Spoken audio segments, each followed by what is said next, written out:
So, ladies and gentlemen, intratracheal therapy is the subject of our session today. So, who would be interested to include the babies in the NICU in a stem cell trial?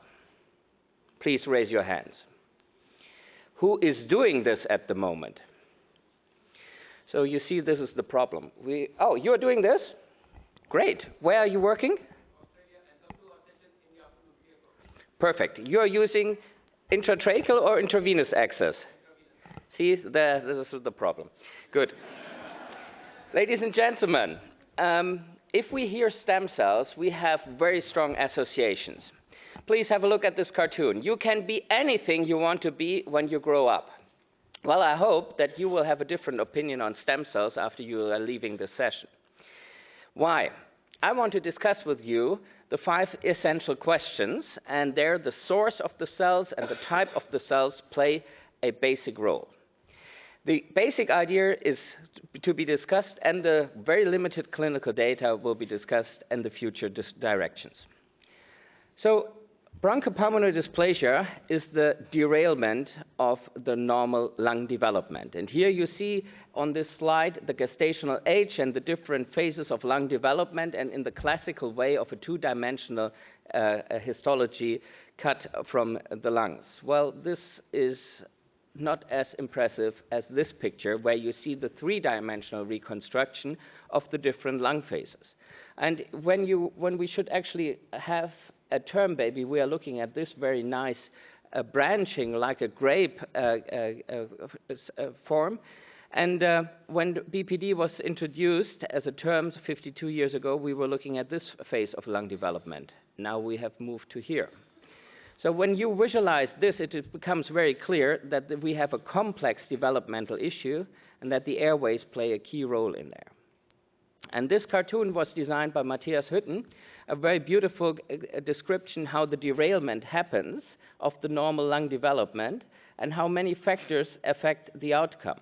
And the outcome can be a mature lung or a very impaired lung structure. And the whole spectrum is in between. And now there you realize that the definition of BPD as a single point between health and disease is absolutely not reflecting the complexity of the biology. And he has already put in stem cell-based therapies as one of the ways to get this derailment back and to help the four-dimensional lung development to find its way back. Why four-dimensional? You need the right cells at the right time at the right place. And the place is a three-dimensional issue, and timing is then the fourth dimension. Branching is a key issue. Who of you is seeing survivors of the NICU in the long-term follow-up? And what kind of problems do they have? Airway problems, bronchial hyperreactivity. Well, the branching was shown in this three-dimensional growth cartoon that I showed you, and look at the numbers.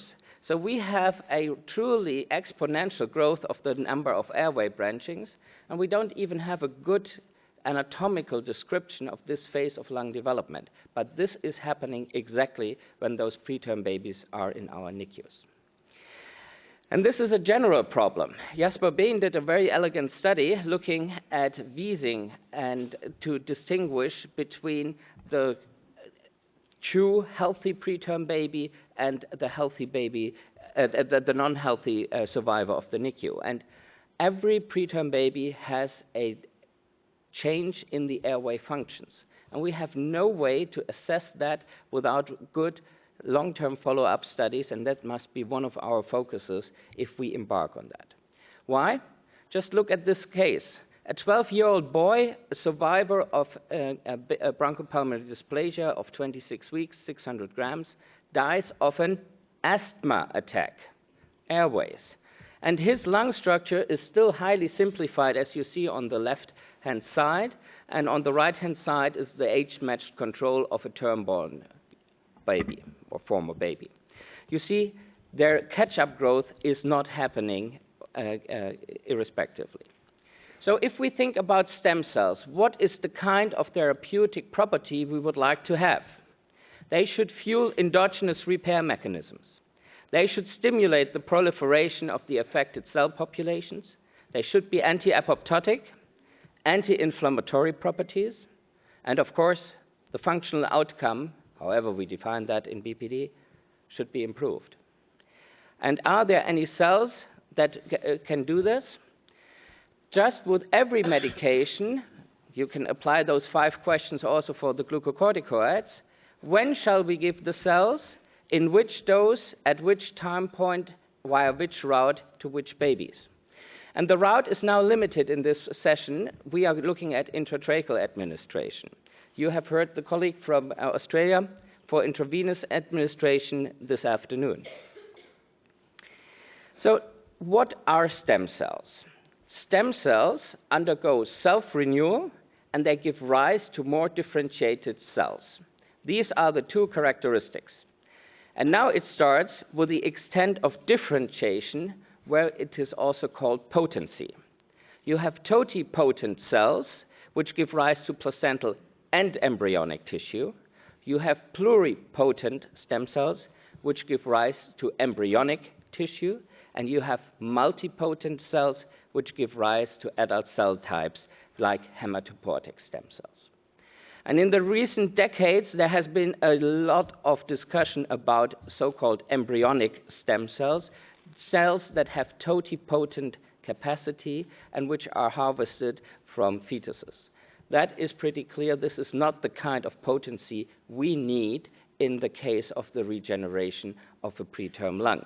So the cells that are under consideration for stem cell therapy in BPD are multipotent cells. And the cell type that is most promising are so-called mesenchymal stem or mesenchymal stromal cells. You can also call them the doctors without borders. In amphibians, fish, they can give rise to almost a complete identical tail or limb. So they are sitting in niches, they are being activated when there is injury, and then they give rise to the subsequent cell types which are necessary to form this part of the body. Well, we have unfortunately lost this property, and therefore we are left with a challenge. And mesenchymal stem cells have been tested extensively in animal models, and mesenchymal stem cells can have different sources. You can harvest them from bone marrow, you can harvest them from umbilical cord tissue, wart and jelly, you can harvest them from placental tissue. And the first clinical trials have been done with a stem cell preparation that was expanded in the lab in order to have a sufficient number of cells, and then you have a product ready to go off the shelf from a donor which is not identical with the baby. And the colleagues in South Korea have pioneered that in a study that looked at 2 different doses. They gave 1 times 10 to the 7th mesenchymal stem cells that are derived from umbilical cord to the babies, or a high dose of 2 times 10 to the 7th.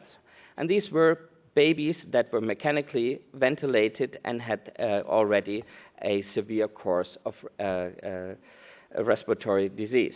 And here you see the results. In blue, the babies that got the mesenchymal stem cells intratracheally, and the comparison group of matched controls. And the respiratory severity score went down dramatically. However, there was also a good spontaneous course. Here you see the 9 babies that have been treated in the upper part with the low dose, in the lower part with a high dose. So yes, you can give intratracheally stem cells, yes, you can give higher doses, and yes, it appears to have an effect. Here you see the comparison of the outcome with these babies, and the low dose babies are shown here in the first column, the high dose treated babies are shown here. Total 9 babies, and the matched comparison group in the 2-to-1 ratio are shown here. So this is very promising and encouraging to pursue this. What are the effects? Well, they had access to those airways since those babies were intubated. And the tracheal aspirates that they collected were examined for pro-inflammatory cytokines, for metallomatrix proteases, for vascular endothelial growth factor and hepatic growth factor. And you see the anti-inflammatory effect is apparently present. It is stimulating the regeneration by not decreasing further growth factor concentrations, and especially the MMP activity is downregulated, hopefully helping to regenerate. Well, what is the long-term follow-up with those, and what are the kind of studies that are ongoing? Umbilical cord, bone marrow, all these sources are being tested at the moment, and you see the route, intratracheal administration or intravenous administration, all these are happening. We will hear in the afternoon session why the colleagues in Australia have chosen the intravenous route to administer cells in order to treat a pulmonary disease. But the question remains, do we find the right cells type, the right concentration, and the right route? Well, if you ask then what really matters, it is the long-term outcome. And here you see the data that the colleagues from South Korea have provided on the outcome, and that is very encouraging as well. However, can we easily replicate that and jump onto that? The answer is, it depends. So if you think about the collection of those cells, where do you get them from and how do you prepare them? There's one underlying biological aspect that you have to think of. You are forcing those cells to replicate very quickly in culture, so the question is, are they genetically stable? How do you assess quality controls? And how do you move this out of one center where bed to bench and bench to bed is very short into a multi-center trial? And please have a look at the follow-up that they have done. 3 visits within 24 months. Well, some of us have a national follow-up program, which is at least providing a framework for follow-up. However, the sophistication of follow-up that they have done is an example how you should actually do this, especially if you are embarking on such a high-risk therapeutic approach. Where do those cells come from? They come from niches in the body where the oxygen tension is much lower than 21%. They come, for example, from niches in the adipose tissue or here in the bone marrow, where you have oxygen concentrations which are way lower. And that is one of the learning curves that has come, for example, from Bernard Thibault's lab and Marius Möbius. They cultured the same mesenchymal stem cells at different oxygen concentrations. And have a guess, 21% is toxic for them. So our standard conditions of cell culture, we cannot take them for granted, since the oxygen is such a potent drug, and it changes the capacity for proliferation, but also for differentiation, as Jennifer Collin has shown in a very sophisticated study, where she exposed rats to 100% oxygen and then isolated the mesenchymal stem cells from the lungs, which should actually mediate the growth of both the alveolar and the vascular component, and those cells were no longer able to do this in the appropriate fashion. So this gives a lot of questions, not only which cells in which concentration we should give, but also how we should prepare them. There are some people who pursue a completely different approach and say, I do not want to touch mesenchymal stem cells by culture or by stimulation. I want to negatively isolate them. So they take bone marrow, remove all inflammatory cells, and have a mixture of hematopoietic and mesenchymal stem cells left, and that is then a naive stem cell preparation which they inject into patients, and then let the environment of injury condition the cells to do the magic and the repair mechanisms.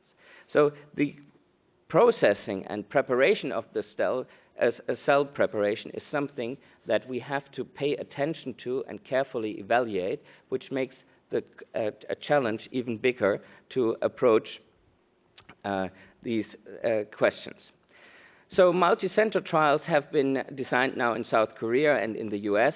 In Australia, we will hear that intravenous administration route means that you give cells that will go to the lung as the first capillary network. So if you have a high concentration or a short time in which you give those cells, you may run into troubles because those cells will then be harvested in the capillary networks. In Canada, a meeting has been held in order to pave the way which kind of protocol should be done, and same true in Germany. And it comes again to the basic questions: when to give which cells at which dose to which baby via which route. Will you give it as a prevention to every preterm baby that is at risk for developing BPD?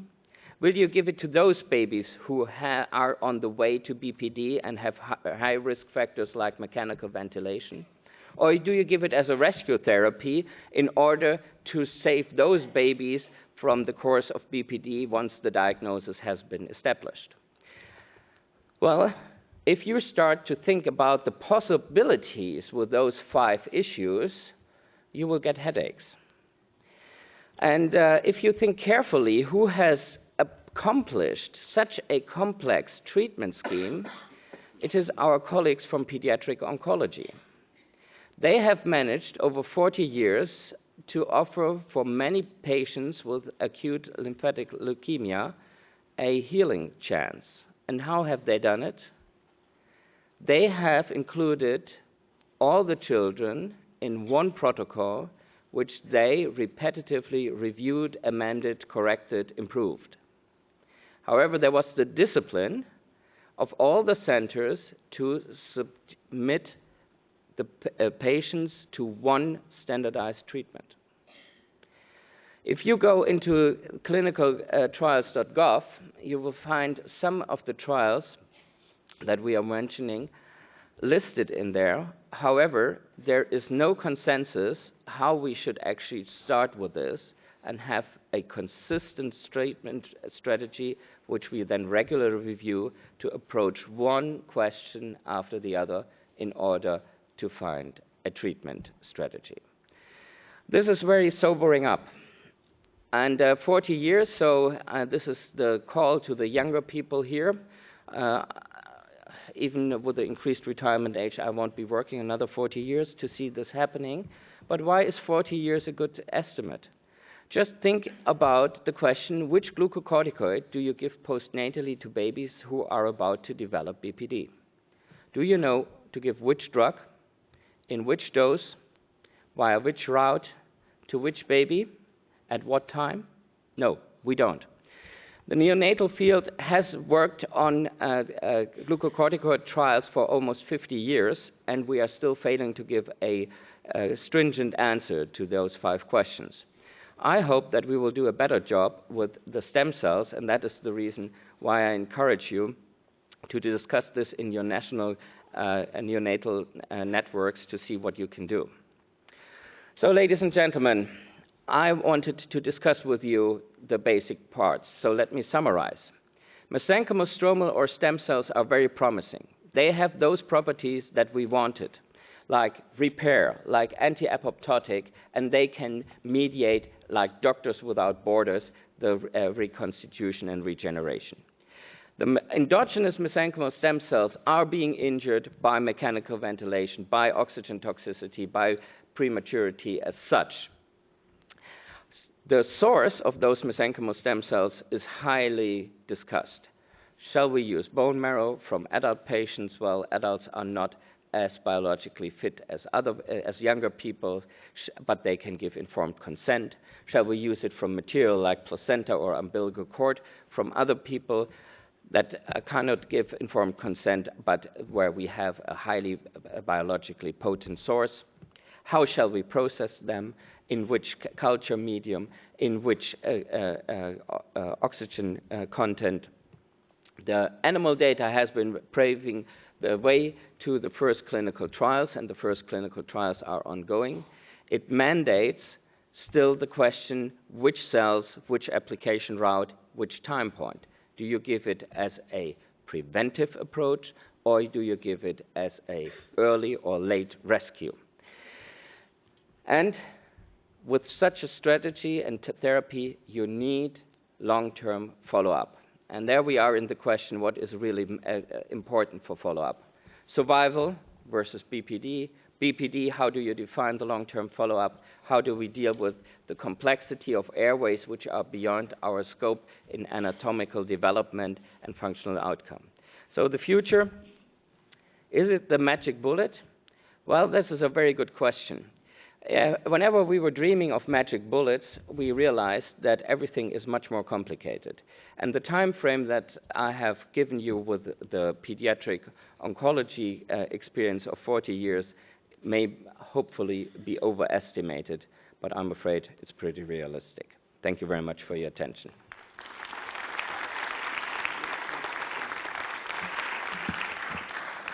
Thank you, Boris, for this nice overview of promise and challenges of stem cells. Any questions from the audience?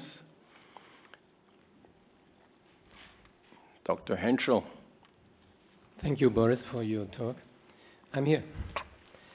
Would you like to comment in brief on the role of supernatants or exosomes? Yeah, this is the next slide of my presentation. I was afraid that this would come. Exosomes or extracellular vesicles are small phospholipid-wrapped vesicles that are shed by any cells. And that is part of their communication with each other in the environment as a paracrine way, but these vesicles can also be shed into the blood circulation and have systemic effects.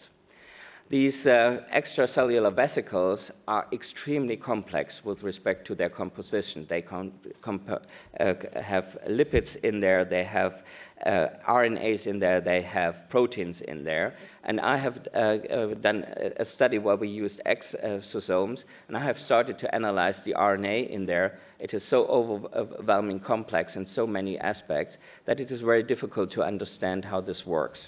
So extracellular vesicles can connect with neighboring cells, and then their content, like those RNAs, are being introduced into those cells, and they affect then the function of the neighboring cells. Bernard Thibault was one of the pioneers to use the cell culture supernatant of his mesenchymal stem cells, and most surprisingly found very similar effects if he used that in experimental models than using this in the cells themselves, the mesenchymal stem cells themselves.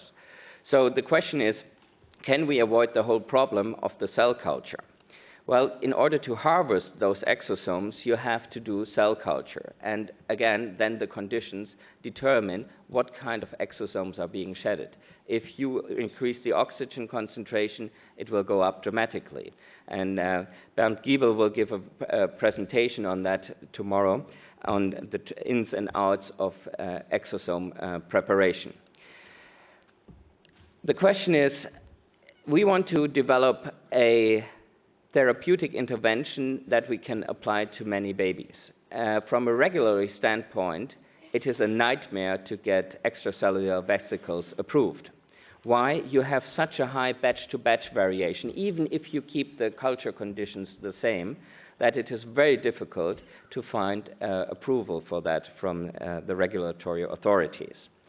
It is very interesting to think about this from a biological standpoint. Those exosomes are fixed in their composition. They cannot respond to the signals that they encounter in the injured tissue. The cells that we give assume to go where they are needed, where the injury is, and then they adapt their function to the local situation.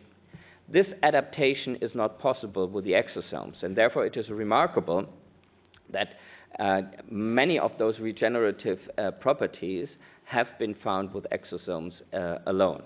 So my answer to your question is, from a biological standpoint, I would be very much tempted to go into this, because then you avoid all the problems with cells. From a regulatory standpoint, give another 30 years to that in order that we understand the biology or how the exosomes are being produced, secreted, and which proportion of the exosomes we should actually use, and how to produce them in a reliable way so that we have a standardized product which we then actually can test in clinical trials. Thank you, Boris. I agree with your explanation. Can I turn it around and say, what if the cells are negatively affected by the environment and all of a sudden would go awry? Well, that's a very good question. We know that those cells don't live for a long time in the host, irrespective whether it is a xenograft situation like with every animal models. We test human cells in mice, rats, sheep, monkeys, so we always transplant foreign cells into an animal. And even if we give human cells to human patients, like mesenchymal stem cells in patients suffering from graft versus host disease after bone marrow transplantation, we know that these cells have a short life. So killing the cells and going into apoptosis might be one of the secrets, and apoptotic vesicles may be the secret to the effects of mesenchymal stem cells. So to answer your question, they die, but whether that death is the purpose of the whole treatment or a side effect, that is not to be answered at the moment. Thank you, Boris, for advertising our session this afternoon.